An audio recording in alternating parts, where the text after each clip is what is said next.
This is 911. Do you have an emergency? Today on Rescue 911, Lost in Paradise, a family outing. You have to watch the waves. Leaves 4 tourists shipwrecked and injured. In one form or another, the wave crunched all of us. And the question really was, would we all get off alive? Plus, a young woman realizes she's not alone. 911 is her only hope for help. Your heart skips a couple of beats and you know you have a hot call. On Rescue 911.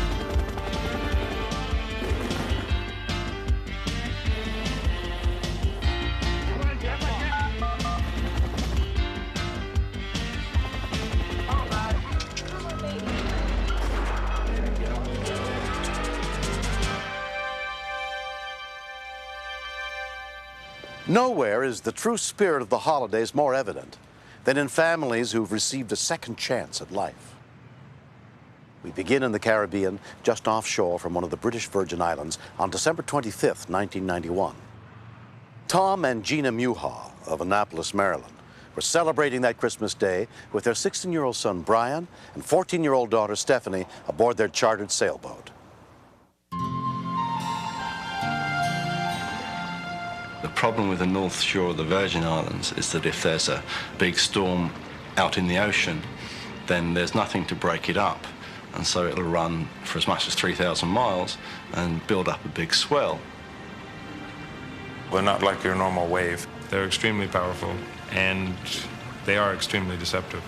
You don't really know you're in them until you're right up against shore. The day was gorgeous. And I think that this particular family got really caught unawares in seconds. Ready to weigh in? Sure. Before kids get up, let's just go. Tom had been sailing for more than a dozen years. We'd come down here for a week in order to sail amongst the little islands and anchor out at night.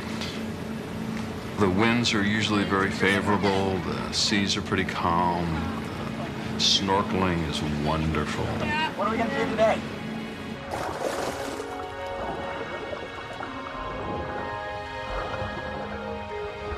Christmas Day, we had anchored our main vessel off of Green Key. Walked around it, done a little bit of snorkeling. Then we were going to go over to Sandy Key. Sandy Key was a tiny, uninhabited islet with no source of fresh water on it. When you approach the island, you have to find the appropriate spot. You have to watch the waves.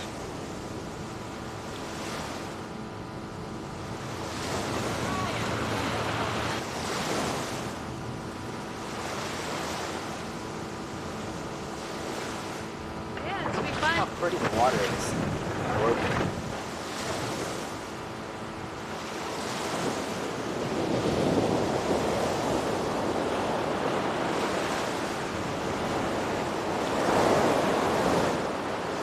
Find some shells.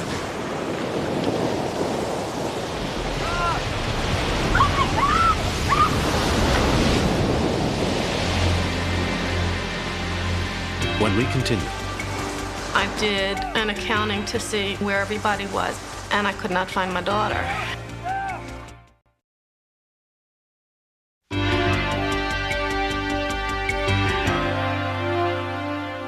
Tom and Gina Muha and their 2 teenage children were in a motorized dinghy on their way to explore a tiny deserted island when a rogue wave capsized their boat, hurling them into the sea. I knew that my ankle was broken. I very quickly did an accounting to see where everybody was, and I could not find my daughter.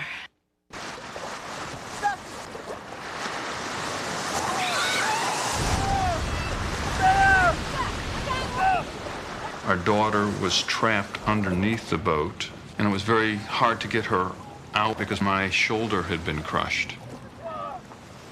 In one form or another, the wave crunched all of us. Brian, when I looked back at the beach, was absolutely covered with blood, all down his side and just oozing. I was trying to right the dinghy because there wasn't even anybody else around. I kept thinking, There's nobody to help us. I've got to try to get my family at least back to the main boat where we have a radio. But I didn't have the strength. My son had a very serious head wound. We're just gonna hold it, okay? You could see his skull. And I was really scared. Put your hand right here. Okay. And I'll get him. We realized we're stuck here, just the four of us. We would put our hands on one another's bodies to stop the flow of blood. Yeah, it'll be okay. I'm gonna get help. Maybe. I felt tremendously helpless to know that my family was really hurt and that I could not do anything to get them to help.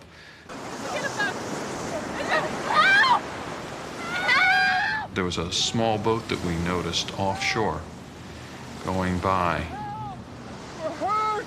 I started to wave and holler, but they just kept going. No! No, we need help! Our hearts just sank. Help! Leaving? Okay. Okay. Somebody's gonna come out. No, you can't lay down. You gotta sit up. If you want to lean forward, you can put your knees up, okay? We absolutely refused to let him lay down. I knew that you just don't do that. You keep pressure on a wound and you stay alert. I called him my baby. He was 16 years old. I told him over and over again that I loved him. He thought I was saying goodbye. And the question really was, would we all get off alive? Because there was so much blood that I wasn't sure that we would get somebody to help us in time. I love you guys. Slow your breathing down, Bri. Slow everything down. You see sailboats off in the distance. You know they're not going to see you. Sandy Key is very, very tiny and is probably a speck to them.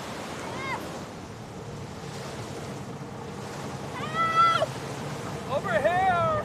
It was like angels.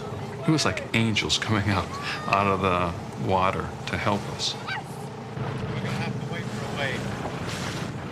Gary and Penny Knowles had been sailing with clients when a boater told them about the accident, and they called for help. I carry a very large medical kit, so we thought, well, we'd just go over and see if we can do anything. Gary managed to get close enough in to get me over the front of the boat with all the gear. Then he anchored the boat off and swam in. The head wound looked very bad. Basically, his father had his hand behind his head, holding the head together. It was quite a deep wound, propeller-shaped. Thank you for coming, Penny. The rescue boat's on its way. Virgin Island Search and Rescue arrived within 45 minutes. Mike Masters was driving the Visar boat. Looked a little bit like Gilligan's Island, you know, some people sitting up there. We immediately jumped into action and powered in reverse towards the shore, as far back as we dared into the surf line. Among the volunteers who responded that Christmas Day was Brian Gandy. There were some really awesome surf running at the time. We basically had to prepare them to go back out. It was going to be a pretty bumpy ride. These people are basically going head first straight into the waves, and if that stretcher tips over, we're in serious trouble. We had to build up the confidence level of the people because they were definitely scared. We would stand on the water's edge for about a minute and a half reading the waves, and once we were committed, we'd just go charging straight in. Our timing had to be perfect.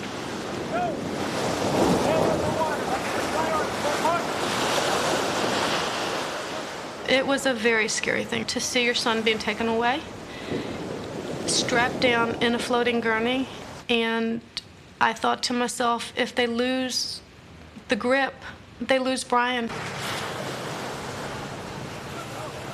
And then we all had to deal with that, you know, because then you know, well, I'm going to be next. Everybody together? Go! With the Visar people just plowing through it, You could see them getting tired. I mean, it took such effort to get out through that surf and to keep that person in good condition. They did such a good job.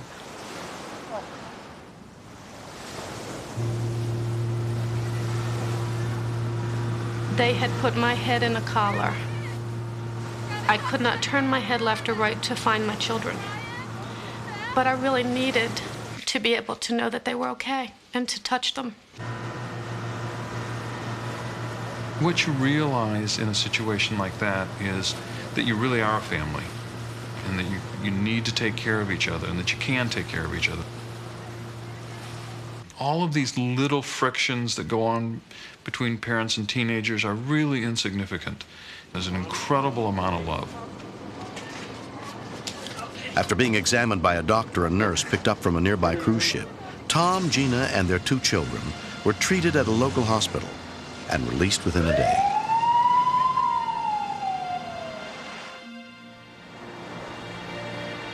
It took 40 stitches to close Brian's head wound. I remember the ride to the hospital. Had a bumpy ride on the rocky roads down here. But I'd like to thank everybody that helped out in the whole process. Barney, he took me from the hospital to go get clothes and stuff for Brian and my mother at the hospital. And he drove me around all day on Christmas. We do this because we care about what happens to people. Obviously, their Christmas Day had been wrecked far more than mine had. Check out all them players. You see that shit? I would never go out on a boat again without a handheld radio in a waterproof pouch. Maybe I can have a healthy trip. There we go. If something happened, I have a way of being able to call BVI or the Coast Guard or 911 or whoever it was. I think for me that was the #1 lesson.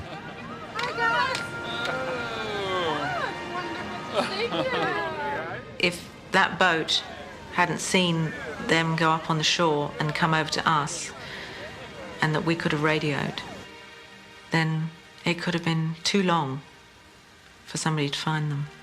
Because you knew, like, you couldn't swim or anything, and Right. if something happens, right in there. it's like, Don't let go. They're a terrific organization.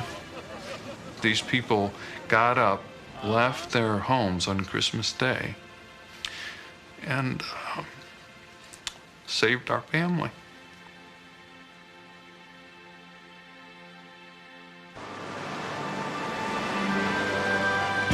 Next. 911, police and fire. This young woman arrives home. The hallway's not lit. It's very dark.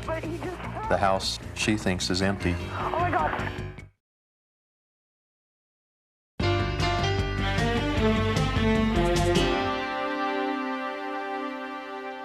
"27-year-old Robin Gregg lived with her parents in the quiet community of Lafayette, California.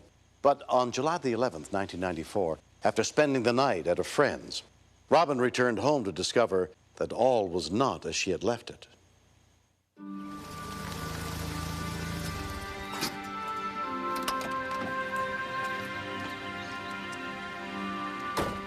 It's a low crime neighborhood, but we do have a lot of property crimes, thefts and burglaries, that type of thing.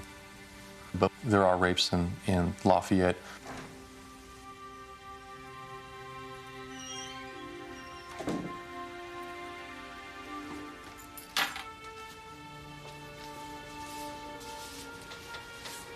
This young woman arrives home. Both parents are away at work.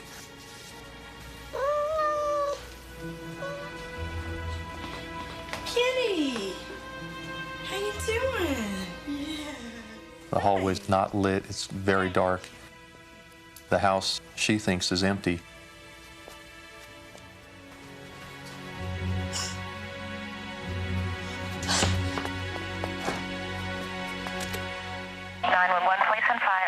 Yes. I'd like to report a burglar. Okay, what's going on right now? Yes. The owner came home and found the guy in the hallway and ran up to our house. Contra Costa County Sheriff's Dispatcher Christy Francis took the call. Your heart skips a couple of beats and your stomach might flip-flop a little bit when you know you have what we call a hot call, something that's in progress that has potential of danger. 18 Phoenix 41.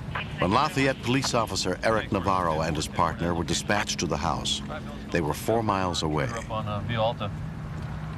When we receive a call like this with an intruder or a suspect, we never know what to expect. It puts us in danger because it's the unknown. Smell, let me get the owner. Okay, appreciate it, thanks. We leave our little door open for the kitties, and I walked into the hallway, and there was somebody standing there. Okay, I need you to calm down, okay? I want to get a description of him. Is he white, black, Hispanic?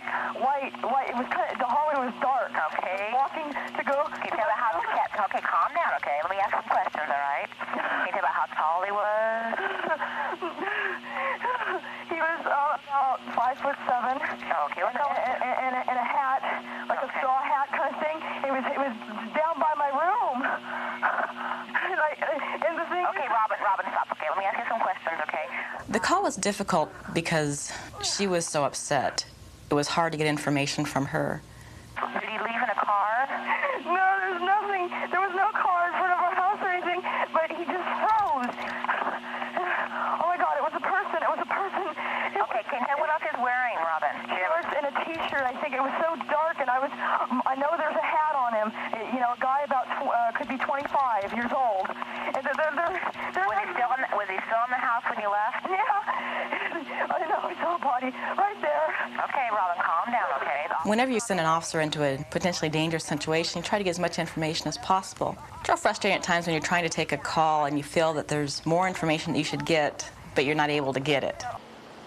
Knowing that there's someone inside the house that's not going to be happy to see the officer. There's always a possibility that officer could be killed in this type of situation.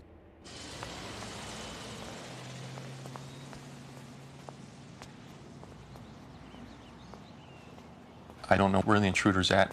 I don't know if he's desperate enough to use violence on a police officer.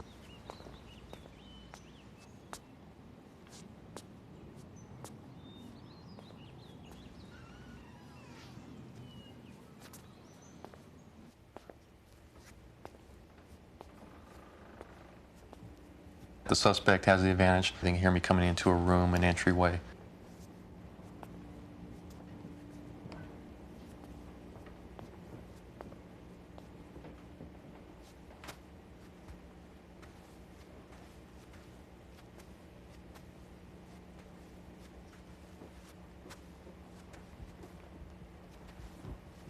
It seems like you're almost in a vacuum.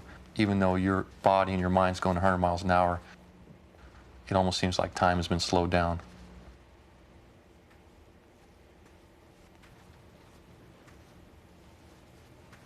Lafayette Police, don't move.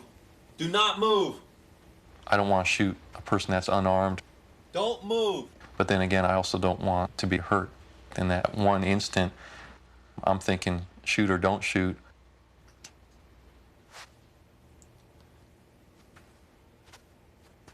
Here I was, a standoff with a dummy, and I had to laugh to myself. I'm going, I almost shot this thing. Yeah, 41 was a mannequin at the end of the hallway. It's unfounded at this time. My partner was on the radio with the officer. When she told me there was a mannequin, we were just both hysterical, with tears running down our faces. We were laughing so hard. In all the years I've been doing this, you think that you've heard everything. And this was definitely a first. I told the woman, I'm going to turn on the light. I want you to tell me if this is what you saw. Immediately, the woman gasped for air. I think she started grabbing her chest and exclaiming, oh my God, that's it. That's what I saw. Mannequin. You know, I mean, I could not believe this. That's exactly what I saw. I was so humiliated. And it was a bald, armless mannequin. But, you know, part of me wanted to hug her and thank her that she wasn't a burglar. She wasn't out to hurt me and my family and my cats. That should be great.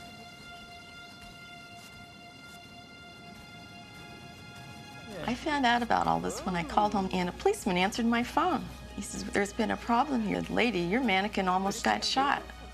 I was really embarrassed. I put my head down on the desk at work after I got off the phone. I said, oh, no, no, no. Leslie's husband, Gary, had no idea their joke would get so out of hand. When I heard the police had come, I couldn't believe it. Not in my wildest dreams could I have imagined that. I was so upset for scaring her so bad that I didn't want to see that mannequin around anymore. And so I took it to a flea market and sold it real fast for $15. So she's gone. Here we go. Backwards, backwards. I am very grateful to the Lafayette police. They were here in a matter of minutes, and to me, that shows, you know, that they really care. I didn't feel it was foolish for her to call 911. She felt danger at that point. Our main concern is her safety.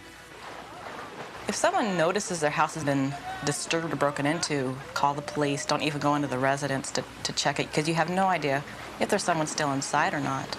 There's so much potential of injury, danger, or death that it's best not to even confront it at all, just to get out of the house. When I look back, I laugh at it now. But the main thing is I'm safe, I'm alive, so that makes me feel wonderful.